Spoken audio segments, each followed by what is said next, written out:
Hi, it's Jennifer Evans with Empowering Wellness Counseling Solutions.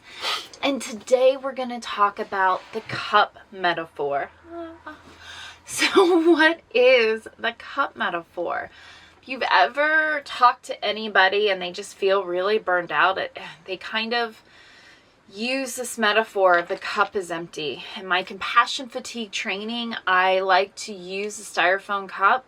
I know, terrible for the environment, but an excellent metaphor and symbolism for people who can really see what it is to fill a cup. And I wish I had one to show you, but imagine. They also can do it with a glass jar, and they'll just fill it with different colors and put different colored drops in a glass jar is another way of doing it. But what happens is when we get a cup, we get a pencil, a nice sharp little pencil, and then we talk about the stressors, especially in the helping field, but we find them in a lot of fields. And you have a bad day at work, you get a bad client, you have a fight with your partner, something happened with your kids at school, and you just keep kind of jabbing at the cup. And then what happens is a cup full of water is now depleted because all of the things that go on, it's letting the water out. And so, we can then take tape and duct tape and different things to patch it, but at the end of the day, it still kind of seeps a little bit of water out. And so in my book, Key Steps to Living a Healthier and Happier Life, or Happier and Healthier Life, it's a workbook. It's actually right here. We go through and we look at each of those cups. The cups are kind of sexual, physical, mental, social, kind of a sense of purpose, emotional, and we look at the cups to see, I'm wondering, it should be right here, it is.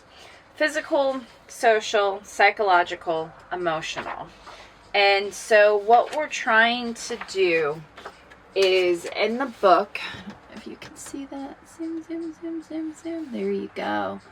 In the book, what you're trying to do is to see how high would your cup be? What is a full cup for you? Because sometimes social cups, sometimes, we talk about a social battery. We don't really need a lot of socialization. Some people don't need a socialization. So their cup may only be a quarter full, but that is very full for them. And they feel very fulfilled with a quarter of a cup of socialization. Other people, for psychological, they need a full cup. They need it almost running over. They need a lot in their cup to really feel full. And then what we do is how saturated is your cup? So not only how full would it be in those domains, but how saturated is it right now? Is it fully saturated, or is it pretty light? So you have so technically you have the cup to where the level is, but is it truly saturated, or is it not filled to where it needs to be? But what you do get is pretty saturated. So kind of thinking about your life, your needs, those needs for the physical, emotional, social, and psychological, where are you on your cup? How full is it? And what is your current level, and how saturated is it? Do you feel like you are fulfilled in all of your areas, or is there a need for more? And so we go in the workbook very detailed into what depleted cups look like, what healthy cups look like, how do you fill your cup, how do you ask for more, how do you set boundaries to be able to get more in your cup, or less depletion, less saturation, or less what do we call it, kind of like being watered down, being you're losing some of that pigment. How are you doing that? And how can you build more of it? And a lot of the things is understanding where your values are. Radical acceptance comes up again. And that's why acceptance is a part of these values and good enough self this week, is because it is so important. And this is a great place to have that lesson. It's understanding what your values are and then making one step each day towards those values. So if physical health is kind of a big deal for you and you need a lot of physical health, and you find that you've gotten yourself in a relationship where it's not as important to the people that surround you, you may find yourself being like, I work hard. I just want to relax. I want to go sit on the couch. I want to be with my honey bunny, and I just want to be snuggly. And eventually I'll get to the working out. Like I'll do my routines, but I like that this is a part of my life now. Because maybe I felt like I was using, running and exercise as a way of gaining socialization and finding somebody. But really, the more that I think about it, it's something that I need. Like, I'm feeling more anxious now. I'm feeling more depressed. If I don't have that outlet, then I feel depleted. I truly can feel myself being depleted. And so it's setting boundaries and saying, I can still be, snuggle bunny.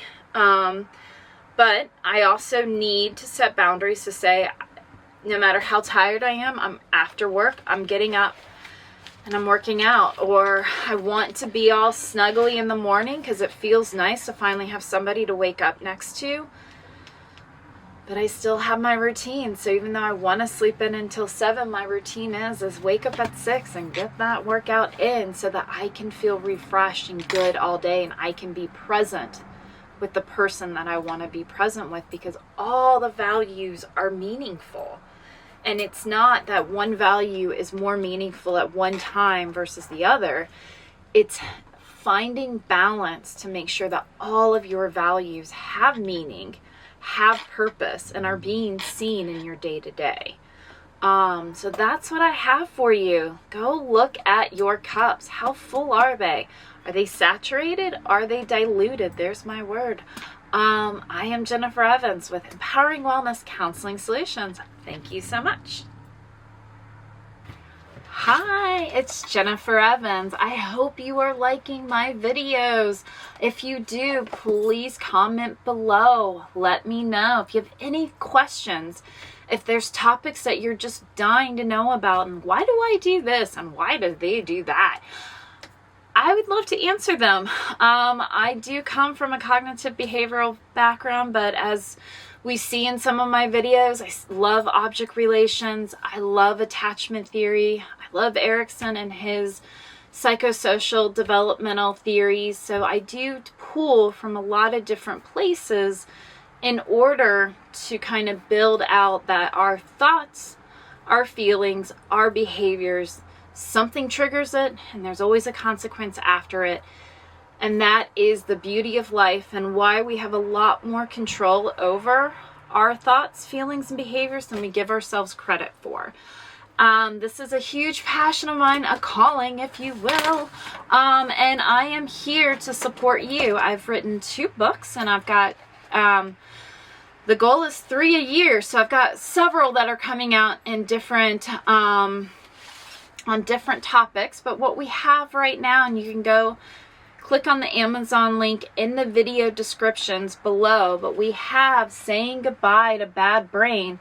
This is going to go and teach you everything you need to know about your negative narrative. So if you feel like life is hard and it just feels like you don't understand people, or you don't understand why somebody you love keeps making the dumbest mistakes and decisions, what is their problem? They have bad brain. Go read about it. Find some empathy. Find some grace, because that is just them recapitulating their past. And we do it for ourselves, and other people do it to us. And so when we know what they're doing, it makes it feel a lot less annoying and a lot more like we have agency over those experiences. So saying goodbye to bad brain. I also just released, and I'm very excited, is Key Steps to Living a Happier and Healthier Life. This is a workbook that is going to help you define what your values are, what success is for you, and what your vision of success, and it is going to go through everything that stresses us out and makes us live in suffering and despair, allow that bad brain to get involved, and instead of living in the present. So this will go through all the main things: building work-life balance, being able to be good enough, finding radical acceptance, decision making, which who would have thought that that was something, but it really breaks everything down that prevents you from living a happier and healthier life, and then allowing you to challenge those thoughts so that you can. So these are the key skills. So in my practice, I take the ABC model from Albert Ellis, through CBT, and I kind of open it up to this kind of overarching trajectory. And so we have awareness, acceptance, action. So the 3 A's of my treatment support with others, whether that's coaching or in therapy, through my books, and I have success groups as well. So I've got a lot of supports, and I use the same model. And that is, we need to build awareness about kind of why we do the things we do. We accept it. We don't agree, but we accept, okay, this is kind of my trajectory. I can see how it all comes together. I see trending patterns. I see how I act the same way. Actually, I get frustrated, but yet I'm acting the same exact ways because it is predictable, because that's my brain. It's bad brain working. It's a really good book. And so then we have action. And so I teach you lots and lots of ways to understand what the brain is doing and how to counter, how to challenge, counter, and do opposite actions. And so we have lots and lots of ways. The Bad Brain book has tons of ways in which we do that. And then the workbook has ways to start reflecting. We have exercises, activities, and journal prompts. And this book will actually, Key Steps to Living a Happier and Healthier Life, will follow my success group. So it is a 6-month success group. We break it down into 9 weeks. This is part 1, is living a happier and healthier life. Then we're going to have, we also have a part 2 section and a part 3. So you can come in at each of those sections, and it will have a continuous flow. Part 2 is our emotional regulation. So we're really looking at the relationship we have with ourselves and how the bad brain comes in and makes us reactionary, and how to calm and be more action oriented. Part 3 is interpersonal skills. How do you relate with others? How do you make yourself available? The key to life is you can't control the outcomes. You got to put all those processes out there. How do you put yourself out in that process to help others and to let others help you? That is section 3. We do have a subscription program, so accountability is everything, and it is in my first part of this workbook.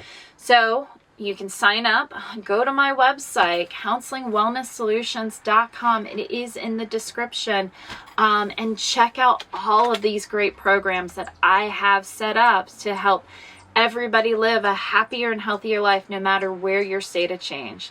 Thank you so much. Please like and share my videos.